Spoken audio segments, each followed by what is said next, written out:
The smartest man in Westeros made 5 stupid mistakes in one scene. For 7 seasons, Petyr Baelish was the puppet master pulling every string in Westeros. He orchestrated Jon Arryn's death.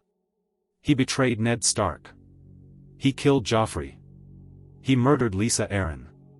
The man literally started the War of the Five Kings and climbed the Chaos Ladder all the way to becoming Lord Protector of the Vale. Then in Season 7, Episode 7, he died like an absolute amateur. Not just died. He got completely outplayed by the same family he'd been manipulating for 7 years. He stood in that great hall at Winterfell, begging for his life, with absolutely no backup plan, no hidden card, no clever escape. The man who told us chaos is a ladder couldn't even manage the first step when his own chaos caught up to him. So what happened? How did the most dangerous player in the game suddenly turn into the easiest kill? Let's break down the 5 critical mistakes Littlefinger made that completely contradict everything we knew about his character. 1. He stayed in Winterfell. Here's the thing about Littlefinger that made him dangerous. He never stayed in one place too long. He moved between King's Landing, the Vale, and the Riverlands like a ghost. Always mobile, always unpredictable, always leaving before anyone could pin him down.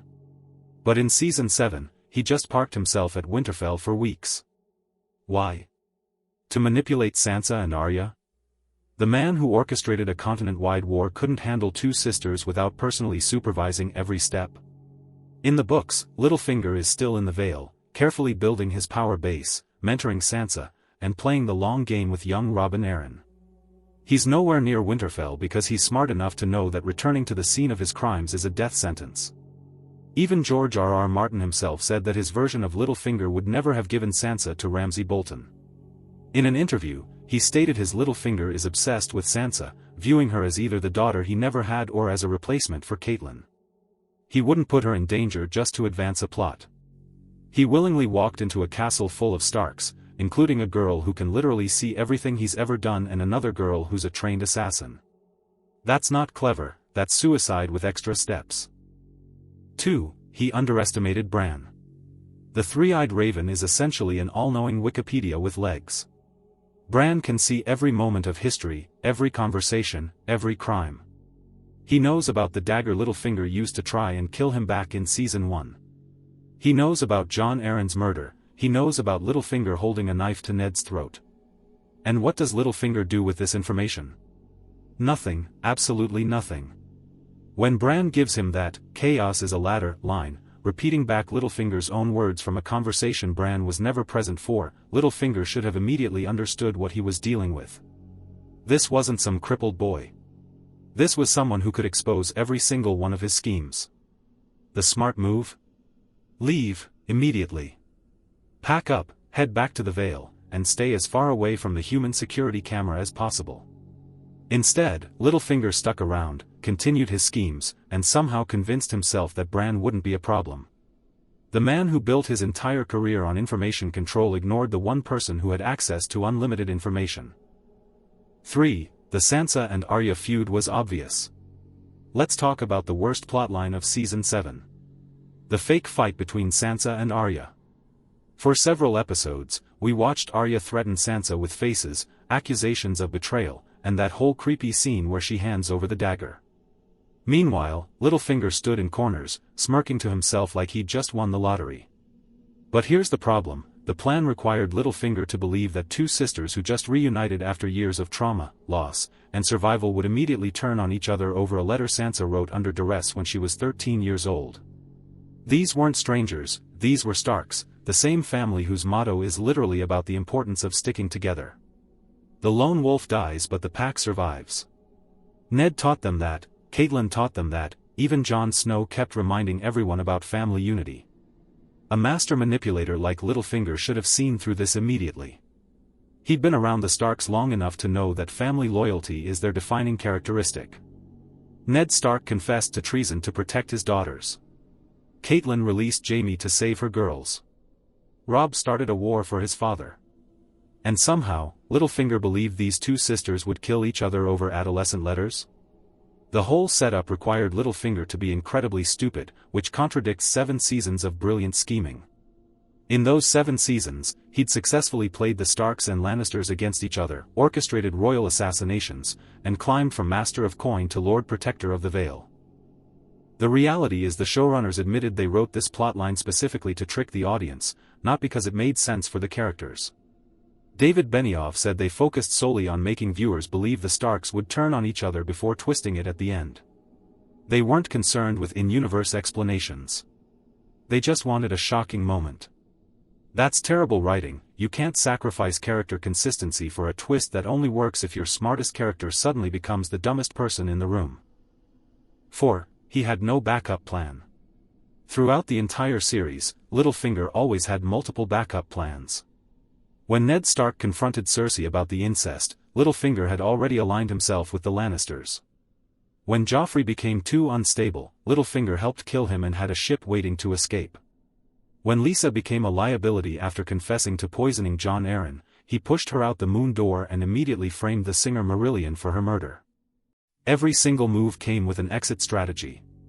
So what was his backup plan in Winterfell? Where was his escape route? Where were his allies? Where was the spy network that made him so dangerous in King's Landing? The Knights of the Vale were supposedly loyal to him, but we never see him trying to rally them. He never plants seeds of doubt about the accusations against him, he never tries to bribe anyone, he never threatens to withhold the Vale's military support if they execute him.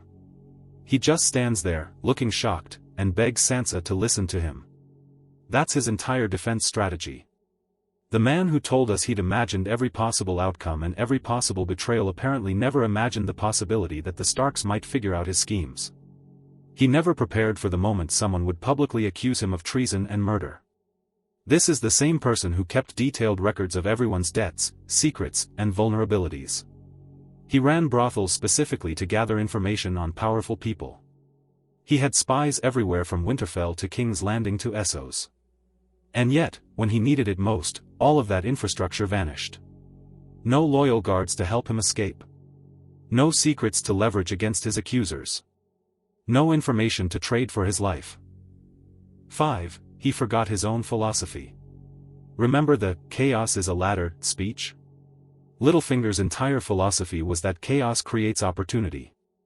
He believed that during times of instability, a clever person could climb higher than they ever could during peacetime.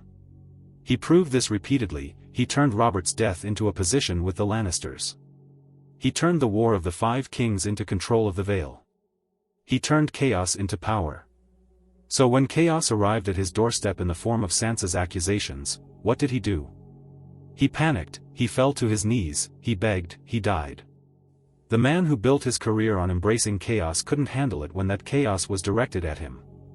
All his clever speeches about climbing ladders and stepping on those who refused to climb meant nothing when he was the one falling. In the books, Littlefinger is still playing the long game. He's still scheming. He's positioning Sansa to marry Harry the heir and eventually control both the Vale and the North. He's teaching her the game, showing her how to lie, how to manipulate, how to survive. The show's version forgot everything that made him dangerous and turned him into a victim of his own methods. The fundamental issue isn't just that Littlefinger died, he had to die eventually, the problem is how he died. His death required 7 seasons of established intelligence, cunning, and survival instincts to completely disappear. It required him to make obvious mistakes that contradicted everything we knew about his character. A proper Littlefinger death would have shown him getting outmaneuvered by someone smarter, or getting caught in a trap he couldn't escape despite his best efforts, or being undone by the one genuine emotion he had, his obsession with Catelyn and Sansa.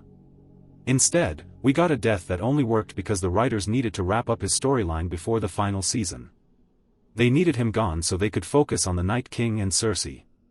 So they dumbed him down, removed his backup plans, ignored his established abilities, and killed him in a way that felt rushed and unsatisfying. The saddest part? Actor Aidan Gillen gave an incredible performance in that scene. The fear in his eyes, the desperation in his voice, the pathetic begging. It was genuinely emotional and well acted. But great acting can't fix poor writing. What should have happened? If the writers wanted to kill Littlefinger properly, they had options. Option 1, have him actually outsmart the Starks one more time, escape Winterfell, and then get killed by someone unexpected. Maybe even Lady Stoneheart, the zombie version of Catelyn Stark from the books who's on a revenge mission, that would be poetic, the woman he loved, twisted by death and vengeance, finally ending his schemes. Option 2, have his death be the result of genuine character development from Sansa. Show her learning his methods, understanding his patterns, and deliberately creating a trap that uses his own tactics against him. Make it clear that she became the player he always wanted her to be. Option 3, have Bran's powers be the key, but make Littlefinger fight back. Let him try to escape, try to bargain, try to manipulate. Make the audience see that even with all his skills, he can't overcome someone who literally knows everything. Any of these would have been better than what we got. A master manipulator reduced to a crying mess with no plan, no allies, and no final gambit. Littlefinger's death represents a larger problem with Game of Thrones in the later seasons. Characters stopped acting according to their established personalities and started acting according to the plot requirements. People made stupid decisions not because they were stupid, but because the story needed them to make those decisions. Characters teleported across continents because the plot demanded it. Battle strategies ignored basic logic because the writers wanted specific visual moments. Littlefinger's death is just one example of this shift. The show went from characters drive the plot to the plot drives the characters. And that's why his death doesn't make sense. Not because he died, but because the way he died required him to stop being Littlefinger and become a plot device. The smartest man in Westeros deserved better than 5 stupid mistakes in a single scene. Look, Game of Thrones is still one of the greatest TV shows ever made.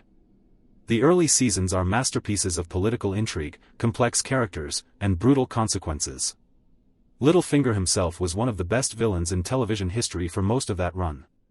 But that doesn't mean we can't criticize how his story ended. It doesn't mean we have to accept poor writing just because we love the show. Littlefinger's death is disappointing precisely because the character deserved better. Aidan Gillen deserved better. The audience deserved better. We deserve to see the man who started it all get a proper ending, not a rushed conclusion that only works if we ignore 7 seasons of character development. The man who told us only the ladder is real died at the bottom of his own chaos, not because he was beaten by better players, but because the writers forgot how to write him. And that's the real tragedy of Littlefinger's final scene. If you enjoyed this deep dive into one of Game of Thrones' biggest plot holes, smash that like button and subscribe for more analyses of your favorite shows and movies. Drop a comment below telling me what you think about Littlefinger's death. Did it work for you, or did it feel as rushed as I think it did? And let me know what other Game of Thrones plot holes or character decisions you want me to break down next. Thanks for watching, and remember, chaos is a ladder, unless the writers forget you know how to climb.